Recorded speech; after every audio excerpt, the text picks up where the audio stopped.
November 28th, 2016, Monday of the first week of Advent. A reading from the book of the prophet Isaiah. On that day, the branch of the Lord will be luster and glory, and the fruit of the earth will be honor and splendor for the survivors of Israel. He who remains in Zion, and he who is left in Jerusalem, will be called holy, everyone marked down for life in Jerusalem. When the Lord washes away the filth of the daughters of Zion, and purges Jerusalem's blood from her midst, with the blast of searing judgment, then will the Lord create, over the whole site of Mount Zion, and over her place of assembly, a smoking cloud by day, and a light of flaming fire by night. For over all the Lord's glory will be shelter and protection, shade from the parching heat of day, refuge and cover from storm and rain. The word of the Lord. The psalm response: Let us go rejoicing to the house of the Lord. I rejoiced because they said to me, We will go up to the house of the Lord, and now we have set foot within your gates, O Jerusalem. Let us go rejoicing to the house of the Lord. Jerusalem, built as a city with compact unity. To it the tribes go up, the tribes of the Lord. Let us go rejoicing to the house of the Lord. According to the decree for Israel, to give thanks to the name of the Lord, in it are set up judgment seats, seats for the house of David. Let us go rejoicing to the house of the Lord. Pray for the peace of Jerusalem. May those who love you prosper. May peace be within your walls, prosperity in your buildings.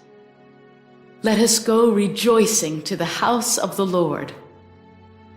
Because of my relatives and friends, I will say, Peace be within you. Because of the house of the Lord, our God, I will pray for your good. Let us go rejoicing to the house of the Lord. A reading from the Holy Gospel according to Matthew. When Jesus entered Capernaum, a centurion approached him and appealed to him, saying, Lord, my servant is lying at home paralyzed, suffering dreadfully. He said to him, I will come and cure him. The centurion said in reply, Lord, I am not worthy to have you enter under my roof. Only say the word, and my servant will be healed. For I too am a man subject to authority, with soldiers subject to me. And I say to one, Go, and he goes, and to another, Come here, and he comes, and to my slave, Do this, and he does it.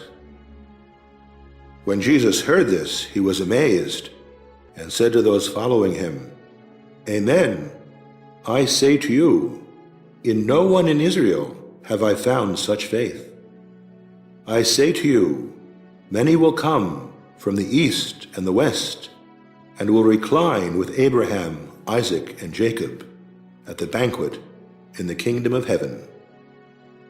The Gospel of the Lord.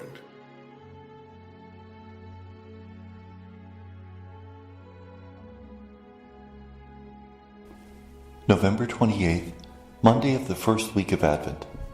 The first reading comes from Isaiah 4, 2-6.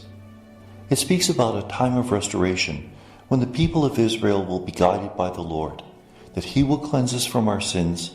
Remember, Advent is a time of preparation for the birth of Jesus and for the end of the world.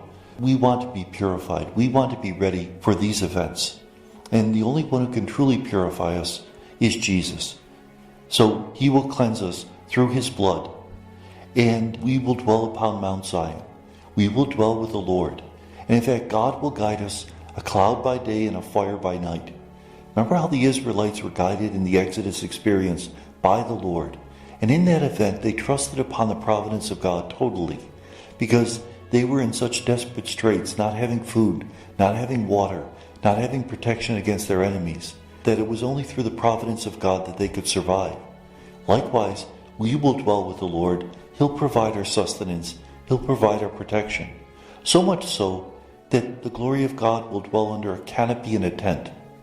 Remember how the Ark of the Covenant was kept in a tent? Now all of Mount Zion will be like a tent, to bring us shade from the heat of day and refuge from the storm and the rain.